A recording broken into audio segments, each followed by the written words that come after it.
서로가 인사하십시다. 오늘 저녁에도 만나서 반갑습니다. 잘 오셨습니다. 은혜 많이 받으세요. 감사합니다. 고맙습니다. 사랑합니다. 축복합니다.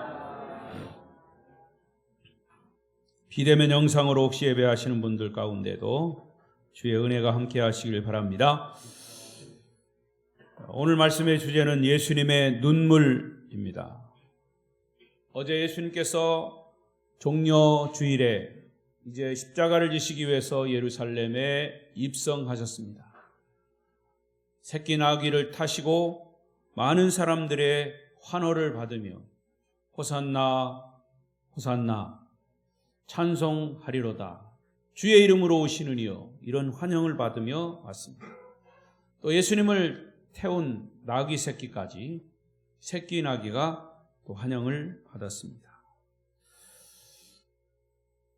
그런데 이제 이 예수님이 예루살렘에 입성하시고 십자가를 지시기까지의 요 사이가 정말 고난의 그런 길입니다. 오늘 두 번째 날 주제는 예수님의 눈물인데요. 마태마가 누가 요한복음 세 복음서를 통틀어서 복음서에 보면 예수님이 눈물을 흘리시는 장면이 3번 나옵니다. 예수님도 인성을 지니신 분이시기 때문에 슬프면 우셨습니다. 3번 우셨는데 첫 번째 우신 것은 예수님이 십자가를 지시기 전에 겟세마네 동산에서 마지막 기도하실 때 통곡하며 눈물을 흘리셨습니다. 두 번째는 예수님의 친구인 나사로가 죽었을 때 나사로의 무덤 앞에서 눈물을 흘리셨습니다. 그리고 세 번째는 오늘 본문에 나오는 장차 멸망할 예루살렘 성을 보시면서 눈물을 흘리셨습니다.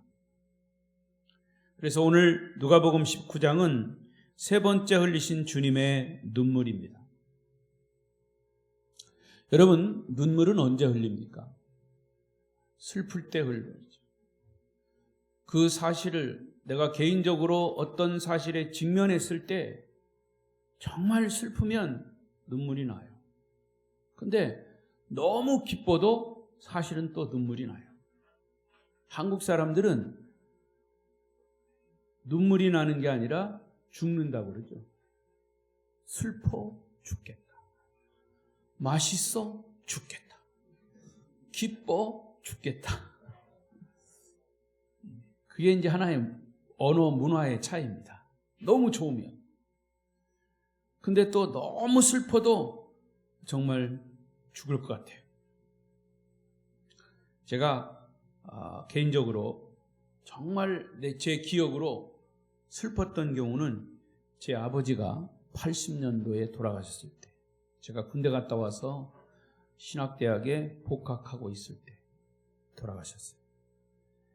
그때까지는 제가 가까운 가족이라든가 친척들이,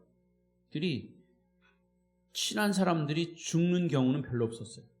그래서 그렇게 슬프진 않았어요. 그런데 제 아버지가 딱 돌아가시니까 정말 슬프더라고요. 제가 또 사남매의 막내거든요. 아버지의 사랑을 많이 받았고요. 정말 많이 울었습니다. 그런데 이제 작년에 어머니 돌아가셨을 때도 아버지 돌아가셨을 때처럼 그렇게 울지는 않았는데 그래도 슬프더라고요. 그때는 제 아내도 잘 몰라요. 저 혼자 울었어요. 이제 나는 고아구나. 어머니가 돌아가시니까 고아가 됐어요. 70살 먹은 고아. 그러나 역시 어머니가 돌아가시고 슬프더라고요. 자, 그런데 예수님의 이 눈물은 예루살렘 성을 보면서 우셨다 그랬어요. 근데 여기서 41절에 나오는 우시며라고 하는 이 원어의 히라버의 단어는 에클라우젠이라고 하는 단어인데 소리내어 통곡한다 그런 뜻이에요. 소리내어 통곡한다. 예수님이 예루살렘 성을 보시면서 예루살렘 성이 돌 하나 돌 위에 남지 않고 다 무너질 것을 보시면서 통곡하신 겁니다. 그러니까 그냥 운다라고 하는 의미를 넘어선 예수님의 통곡, 그것을 나타내는 거예요. 아마도 예수님이 이 통곡하신 곳은 예루살렘 성이 잘 내려다 보이는 감람산 언덕의 한 장소였습니다. 이 감람산에서 딱 보면 예루살렘 성이 보입니다. 예루살렘이 보여요. 그러니까 그렇게 높지도 않고 그렇게 낮지도 않고 언덕, 거기서 서서 보면 예루살렘 성 전체가 보입니다. 실제로 그 예루살렘에 가보면 감람산에서 옛 성으로 내려오는 그 언덕 길목에 하나의 교회가 서 있습니다. 그것을 일컬어 눈물교회라고 합니다. 자, 사진을 보여줄까요? 자, 이게 그 감람산 중턱에 있는 눈물교회입니다. 재밌는 것은 내려오는 전승에 의해서 예수님이 눈물을 흘린 곳으로 알려진 그곳, 이곳에 비잔틴 교회가 세워졌는데 이 교회는 다시 1955년 이탈리아의 유명한 건축가 안토니오 벨루치라고 하는 사람이 새 교회당을 설계하고 건축하면서, 다시 보여주세요. 교회 돔의 모양을 다시 만들어서 눈물로 만들었습니다. 그래서 저 지금 눈물방울처럼 이렇게 돼 있잖아요. 눈물방울. 그래서 이름도 눈물교회다, 이렇게 명명을 한 겁니다. 저 안에 해가 지는 석양에, 다시 다음 이게 그 안에서 본 이스라엘 성을 향해서 보는, 그래서 사실은 저게 이제 좀 너무 가깝게 찍어서 그렇죠. 스테인글라스로 되어 있습니다.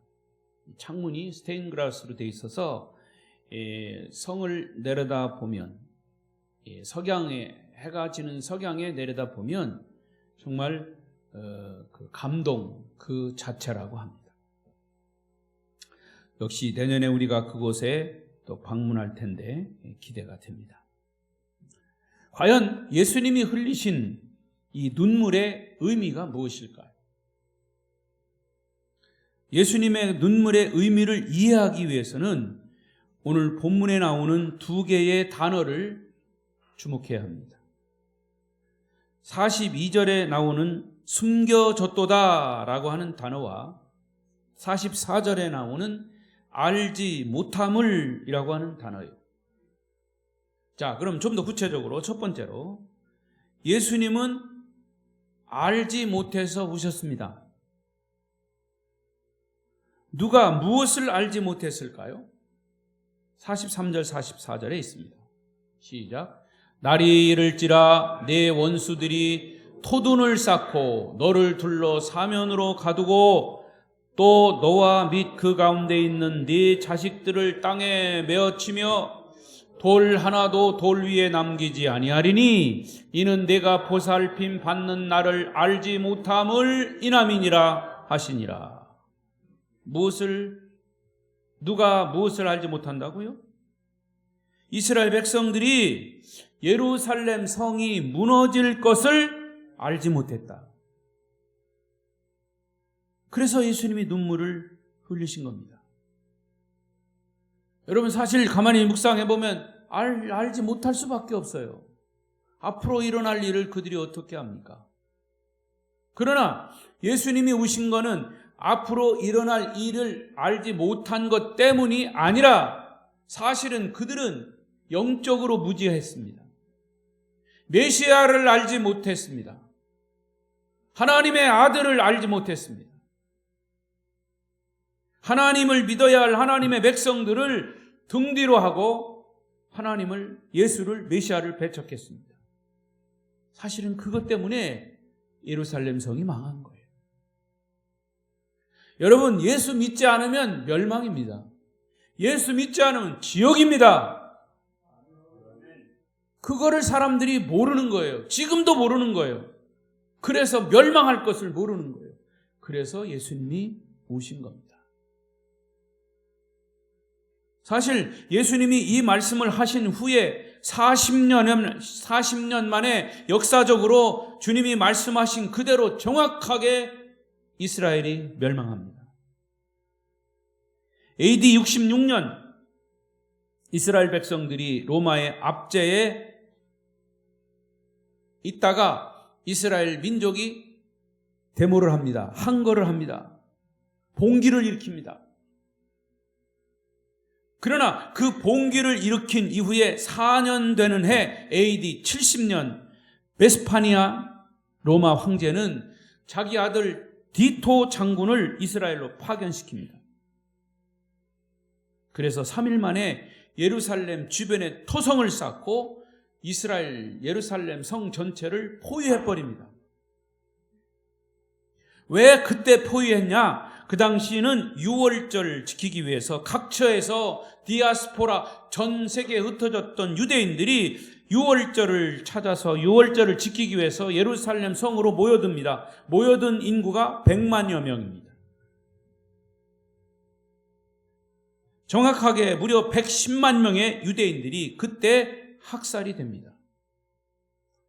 예루살렘 성전은 서쪽 벽을 제외하고는, 서쪽 성벽을 일부 제외하고는 돌 하나 돌 위에 남지 않고 완전히 무너져 버립니다. 110만 명이 거기서 학살을 당합니다.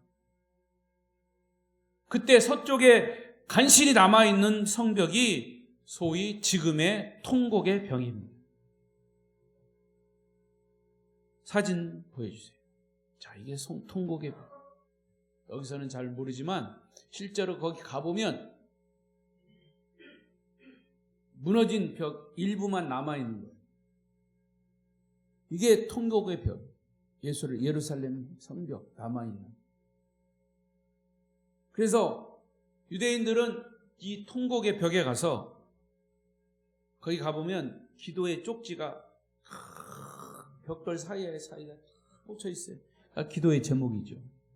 공통적인 기도의 제목은 하나님, 제3의 예루살렘 성이 다시 쌓아지기를 원합니다. 예루살렘 성이 다시 세워지기를 원합니다. 제3의 예루살렘 성벽이 회복되기를 기도하는 겁니다. 저렇게 유대인들 어린이로부터 어른에 이르기까지 많은 유대인들이 거기 와서 또 이렇게 고개를 막 흔들어 가면서 또 그 율법을 읽어가면서 기도합니다. 그래서 지금은 이제 또 회복이 됐겠습니다만은 이 코로나 전에는 많은 사람 발 디딜 틈이 없습니다. 전 세계에서 모이고 관광으로 와서 보고 자기도 가서 한번 기도해보고 별별 사람들이 많아요. 그래서 지금도 유대인들은 수시로 그곳에 가서 제3의 예루살렘 성이 회복되기를 기도하고 있는 거죠. 예수님은 자신의 백성들에게 다가오는 이 재앙을 보고 눈물을 흘리신 겁니다. 그러나 그 땅의 백성들은 이 재앙과 심판이 다가옴을 전혀 알지 못한 채 영적인 눈이 감겨 있었습니다. 여러분, 예수 믿으면서요, 예수님의 눈에서 눈물을 흘리시게 하면 안 돼요. 그런 사람 많습니다. 여러분이 신앙생활 잘한다고 하면서 때로는 예수님의 눈에서 눈물을 흘리게 하는 경우가 있다고 말이에요. 여러분, 자식 기를 때 이 자식이 잘못해가지고 부모의 눈물을 흘리게 하는 자식들 많죠. 그러면 뭐라 그럽니까?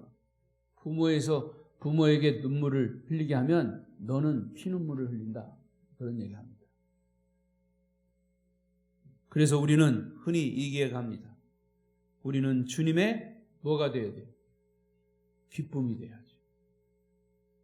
주님의 기쁨 되기 원하네. 우리는 주님의 기쁨이 돼야지 주님의 눈에서 눈물을 흘리게 하셨으나. 왜? 영적인 눈이 감겨져 있으니까 앞으로 다가올 심판과 재앙을 모르기 때문에 주님이 우실 수밖에 없었죠. 주님의 눈물은 자신의 백성들이 다가오는 재앙과 심판을 알지 못하는 영적인 무지에 대한 안타까움이 가득한 눈물이었어요. 여러분, 세계 인류 역사는 전쟁의 역사라고 해도 과언이 아닙니다. 지금도 세계 곳곳에서는 우리가 알지 못하는 전쟁이 일어났고, 신문 또 텔레비에 보도되는 그런 전쟁 중에 하나는 우크라이나와 러시아가 너무나 많은 인명과 재산 피해를 내며 지금도 전쟁이 계속되고 있습니다. 거기에 희생되는 무고한 군인들, 물론 어린이들, 노인과 여자들, 시민들, 전쟁을 피해 외국으로 목적지 없이 피난을 가야 하는 난민들, 너무나 가슴 아픈 일이에요. 여러분도 다 기억하시겠지만 우리나라도 그런 전쟁의 역사를 가지고 있죠. 사실은 요즘 젊은 사람들이 거기에 대한 의식이 별로 없습니다. 저는 전쟁 시대에는 태어나지 않았지만 전쟁 끝나고 갓 태어난 사람이에요. 그러나 부모들에게 그 전쟁의 역사를 많이 들어왔고 학교에서도 그런 걸 배워왔습니다.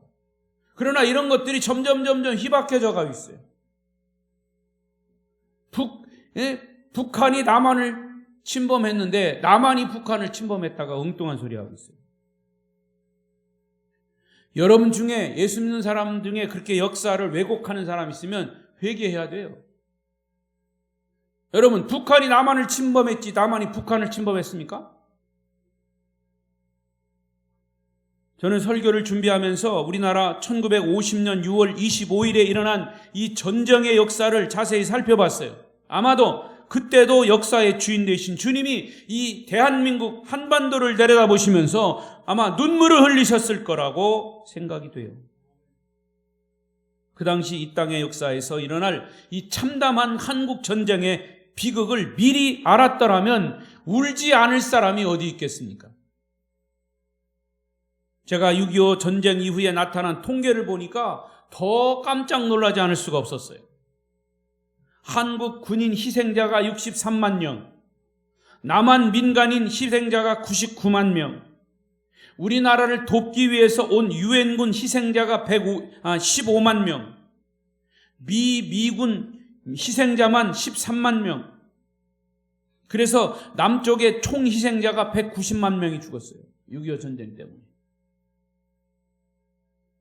그리고 북한군의 희생자는 80만 명, 군인 희생자가.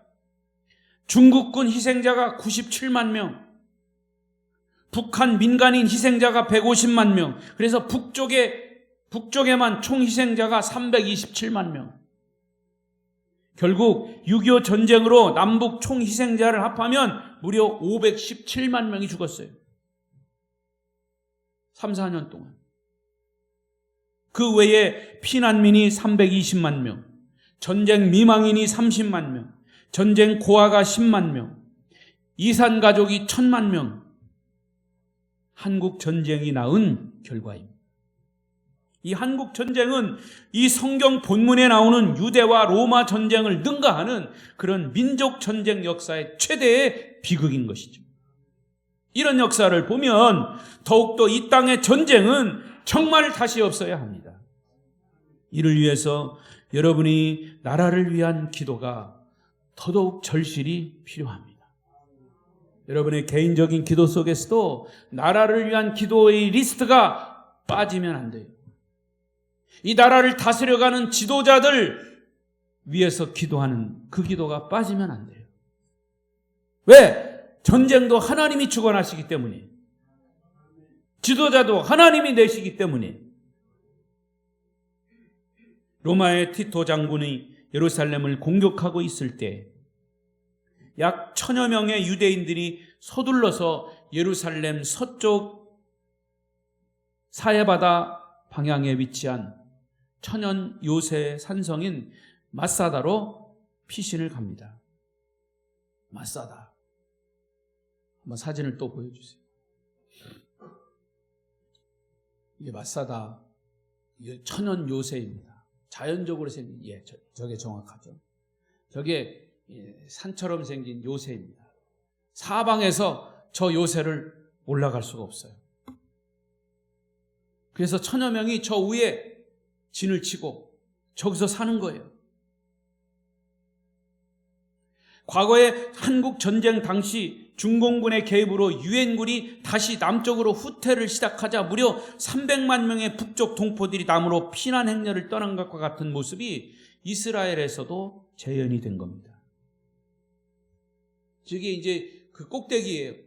그 마사다 꼭대기. 그들이 3, 4년 동안 피신해서 천여 명이 살던 그 곳이에요. 3년간 항전을 이어갔습니다. 그런데 사방에서 저 요새를 침범하지 못하고 올라가지 못하니까 로마 장군 티토가 73년 군단의 공격을 통해서 어떻게 하냐. 여러분 참 가보면요 그대로 남아 있습니다. 이게 성벽이죠. 이 성벽에 이 높은 성에다가 흙을 쌓아요. 흙을. 여기서부터 올라갈 수 있는 흙을 쌓는 겁니다. 여기까지. 지독하죠? 토성을 쌓아요. 그래서 올라갈 수 있도록. 지금도 그대로 남아있어요. 결국 3년 만에 이제 점령이 되는데, 자, 중요한 것은 더 이상 버틸 수가 없고 저렇게 토성을 쌓아서 올라오는 로마 이 군사들의 그것을 우리가 이제 막을 수가 없다. 그래서 천여 명이 모였습니다. 거기 유대인 지도자 벤 야일이라고 하는 사람은 패트릭 헨리가 얘기한 자유 아니면 죽음을 달라라고 하는 말을 떠올리면서 유명한 연설을 남겼습니다. 그 연설의 내용이 이렇습니다. 사랑하는 유대 동지들이여, 지금까지 우리는 참되고 의로우신 야훼 하나님 외에 그 누구에게도 굴복한 일이 없습니다. 그러나 지금 우리는 이방인 로마의 손에 죽거나 아니면 항복해서 그들의 노예가 되는 길을 선택할 순간이 지금 다가오고 있습니다. 동지들이여, 차라리 명예로운 죽음을 선택합시다. 우리의 아내들이, 우리의 여인네들이 그들에게 수모를 당하지 않은 채로, 우리의 자녀들이 그들의 노예로 전락해서 인격의 모독을 당하지 않은 채로 차라리 죽음을 선택합시다. 그래서 그들은 극적으로 죽음을 면한 2명의 여인과 5명의 어린이들을 제외하고 7명을 제외하고는 모두가 천여 명이 집단으로 자결을 선택합니다. 천여 명의 사람들 중에 10명의 건장한 남자들을 선택해서 한 사람씩 죽이는 임무를 맡깁니다. 그러니까 계산적으로 보면 10명의 건장한 남자들이 천여 명을 죽이려면 어떻게 합니까? 한 사람이 100여 명을 죽이는 거예요. 끔찍한 일이죠. 그러나 차라리 여인네들이 몸을 팔려 노예로 가는 것, 아이들도 노예로 전락하는 것보다 차라리 이렇게 우리가 스스로 죽음을 택하는 것이 낫다. 그래서 다 그들을 죽이고 나머지 10명은 서로가 서로를 죽이는 겁니다. 그래서 지금도 이스라엘 군인들이, 제가 이 마사다에, 이스라엘에 갈 때마다 이 마사다에 가면 꼭 동일하게 보는 사람들이 있는데 군복을 입은 군인들입니다. 군인들이 장관이나 하사관으로 임관할 때는 필수적으로 이곳 마사다 언덕에 올라가서 우리는 다시 함락되지 않으리라, 우리는 다시 함락되지 않으리라, 이 구호를 외치면서 조국에 대한 충성심을 맹세하는 장소가 되었다고 합니다. 그리고 이스라엘 학교 학생들은 단체로 이곳을 찾아서 시청과 교육을 받는다고 합니다. 나라에 대한 애국심과 충성심을 높인다는 것입니다. 그렇게까지 하는 이유가 무엇일까요? 그것은 바로 자유 때문입니다. 예수님은 2000년 전 인간의 기본 권한인 자유를 상실하고 노예로 살아갈 예루살렘 백성들 동족의 운명을 아시고 예루살렘 성을 보시면서 눈물을 흘리셨습니다. 우리가 사는 이 한국 땅 역시 오늘의 우리가 자유를 누리면서 살도록 너무나 값비싼 희생을 우리의 선조들이 치렀습니다. 우리는 그 희생을 결코 잊어서는 안 될 것입니다. 미국의 수도인 워싱턴에 건립된 한국 전쟁, 6.25 전쟁 때 많은 사람들이 아까 13만 명이 죽었다고 그랬죠. 미군들만. 그래서 한국 전쟁 기념 공원이 세워져 있습니다. 거기에 이런 문구가 새겨져 있다고 합니다. Freedom is not free. 자유는 결코 공짜가 없다. 자유는 결코 공짜가 없다. 자유를 얻기 위해서는 그만한 대가를 치러야 한다 그 말입니다. 여러분, 영적인 자유를 얻기 위해서는 우리는 십자가의 고난을 치러야 합니다. 십자가의 고난 없는 부활은 없습니다. 십자가의 고난 없는 구원은 없습니다. 그런데 아직도 이런 자유의 소중함을 알지 못합니다. 영적인 자유, 정치적인 자유, 우리의 자유, 이 소중함을 알지 못합니다. 이런 사람, 알지 못하는 사람들이 너무나 많아요. 우리는 무지한 그들을 위해서 소중한 자유를 박탈당하고 사는 이 북한 동포들을 위해서 예수님처럼 정말 통곡하며 울어야 합니다. 더 나아가서 주님은 우리 죄를 대신해서 십자가를 지시고 부활하심으로 우리를 자유케 하셨습니다. 예수님의 이 십자가 희생이 없었다면 우리는 아직도 마귀의 놀이개로 있을 것입니다. 따라서 우리는 주님의 그 사랑을 새롭게 인식하면서 감사하는 이 한 주간이 되시기를 바랍니다. 두 번째로 예수님은 왜 오셨을까? 42절에 보면 숨겨진 것 때문에 오셨다 그랬어요. 무엇이 숨겨졌습니까? 42절 보십시다. 시작. 이르시되 너도 오늘 평화에 관한 일을 알더라면 좋을 뻔하였거니와 지금 내 눈에 숨겨졌도다. 평화에 관한 일을 알았더라면 좋을 뻔하였거니와. 무엇이 숨겨진 거예요? 평화의 비밀입니다. 평화의 비밀. 여러분, 여기서 말하는 평화, 이스라엘 사람들이요 지금도 인사를 할 때 인사의 방법은 샬롬입니다. 샬롬. 한번 따라 하십시다. 샬롬. 옆 사람 보면서 좀 인상 쓰지 말고 웃으면서 샬롬. 샬롬. 여러분, 이 샬롬은요 전쟁이 그치는 평화가 아니에요. 이 샬롬은 하나님이 주시는 내적인 평화를 말하는 거예요. 그게 샬롬입니다. 이것이 그러나 사실은 숨겨진 평화예요. 우리가 알지 못한 것이 앞으로 다가오는 심판이라면 우리에게 숨겨진 하나님의 해답은 평화의 예수 그리스도. 평화의 예수 그리스도. 예수님이 이 땅에 왜 오셨어요? 평화를 주시기 위해서. 진정한 평화는 하나님과 우리 사이의 화해. 이게 진정한 평화예요. 그래서 누가복음에 보면 예수님이 이 땅에 탄생하시는 순간을 천사가 전한 메시지가 평화였습니다. 누가복음 2장 14절이죠. 천사가 부른 노래입니다. 시작. 지극히 높은 곳에서는 하나님께 영광이요 땅에서는 기뻐하신 사람들 중에 평화로다 하니라. 예수님이 태어났을 때 천사가 우리에게 전한 메시지 잘 보세요. 지극히 높은 곳에서는 하나님께 영광. 예수님이 메시아로 탄생하신 것은 하나님께 영광이고, 그 다음에 땅에서는 기뻐하신 사람들 중에, 기뻐하신 사람들 중이 누굽니까? 이 하늘에 하나님이 메시아로 오신 메시아를 보내주셔서 그 메시아를 믿는 사람들, 진정한 평화를 맛본 사람들, 그 사람들이 비밀을 안 사람들에게만이 주신 평화다, 그 말입니다.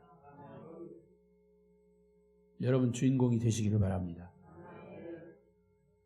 그러니까 예수님은 진실로 평화를 알지 못하는 백성들에게 평화의 소식을 갖고 오셨는데, 그걸 다 알면 좋겠는데 그게 하나님의 비밀이에요. 평화의 비밀이에요. 이 문제는 그 백성이 이 평화를 갖고 온 예수를 거절했다는 게 문제죠. 그래서 예수님 그랬습니다. 마태복음 23장 37절을 보십시오. 시작. 예루살렘아 예루살렘아 예루살렘아 선지자들을 죽이고 내게 파송된 자들을 돌로 치는 자여, 암탉이 그 새끼를 날개 아래 모음같이 내가 네 자녀를 모으려 한 일이 몇 번이더냐. 그러나 너희가 원하지 아니하였도다. 병아리 새끼가요, 병아리 삐약삐약하고 나면 어디를 파고들어요? 엄마 품속에 파고드는 거예요. 근데 어떤 놈은 자꾸 그 품속을 빠져나가. 그놈 어떻게 돼? 죽어요. 죽어. 꼭 그런 놈이 있어요. 그런 놈이라고 하니까 남자만 얘기하는데 여자도 있어요. 감히 얘기를 안 하지만. 본래 예루살렘이라고 하는 이름의 단어가 뜻이 평화의 도시입니다. 예루살렘, 평화의 도시. 그런데 이 평화의 도시가 평화를 알지 못하고 평화의 주님을 거절한 겁니다. 지금도 이 평화의 도시는 평화의 도시, 예루살렘은 평화의 도시가 아니에요. 아랍권과 모슬렘권과 유대인, 모든 종교들이 거기서 대치하고 있습니다. 그래서 그 예루살렘 그 성벽이 있었던 그곳에 돔이 서 있죠. 아랍의 돔, 모슬렘. 이 마호메트가 승천했다고 자기들 얘기하는 그 돔. 거기 서 있습니다. 거기 가면요, 과거에 제가 93년도인가요? 거기 갔을 때는 그 안에 들어갈 수 있었어요. 그게 이 어디냐, 이 모리아, 아브라함이 이삭을 바칠 때의 그 모리아 산이에요, 거기가. 그런데 이 마호메트가 거기서 승천했다고 그래가지고 거기다 돔을 져놓고 지킵니다. 지금은 거기 못 들어가요.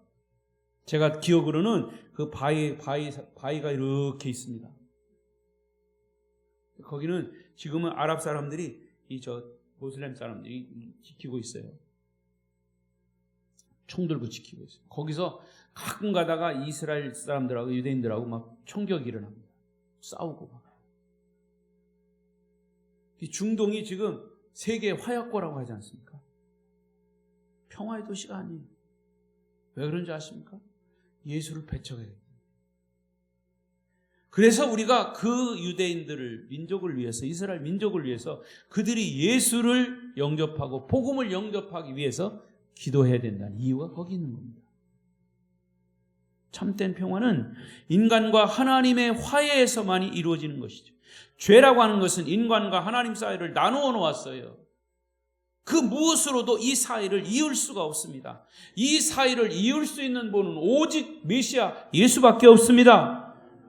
중보자이신 예수님만이 가능한 겁니다. 그래서 예수님은 우리의 죄를 짊어지시고 우리가 받을 진노를 대신 받으시고 십자가에서 평화의 중보자가 되신 겁니다. 그러므로 한 개인이나 공동체는 물론 한 민족에게 진정한 평화를 줄 수 있는 분은 only Jesus, 오직 예수밖에 없습니다. 우리가 사모하고 기대하는 나라는 자본주의도 아니고 사회주의도 아니고 공산주의도 아니에요. 예수 그리스도가 왕이 다스리시는 하나님의 나라, Kingdom of God, 하나님의 나라임을 믿습니다. 우리가 지속적으로 기도할 제목은 이 나라의 오늘과 내일의 지도자들이 정말 예수를 구주로 영접하고 하나님의 도구와 일꾼으로 서서 백성들을 섬기는 자들이 되도록 기도해야 할 것입니다. 말씀을 맺겠습니다. 아직도 이 땅에는 2000년 전과 마찬가지로 평화의 주인이신 예수님이 너무나 많은 사람들에게 숨겨져 있습니다. 예수님을 자신의 평화로 구원의 소망으로 알지 못하는 사람들이 남쪽과 북쪽의 이웃들을 위해서 예수님이 눈물을 흘렸던 것처럼 우리도 사실은 울어야 합니다. 우리의 동족이, 저 북한 우리의 동족이 예수를 영접하기 위해서, 예수님만이 우리의 민족의 오늘과 내일의 평화이시고 소망이시기 때문입니다. 여러분, 진정한 평화를 원하십니까? 아직도 여러분의 마음속에 갈등과 아픔과 문제가 있습니까? 다시 한번 예수 그리스도가 여러분 마음속에 평화의 주인으로 영접되기를, 모셔드리기를 기도하십시오. 고난 속에서도 소망과 평화이신 주님의 은혜와 평강이 우리 성도 여러분에게 충만하시기를 축원합니다. 기도하겠습니다.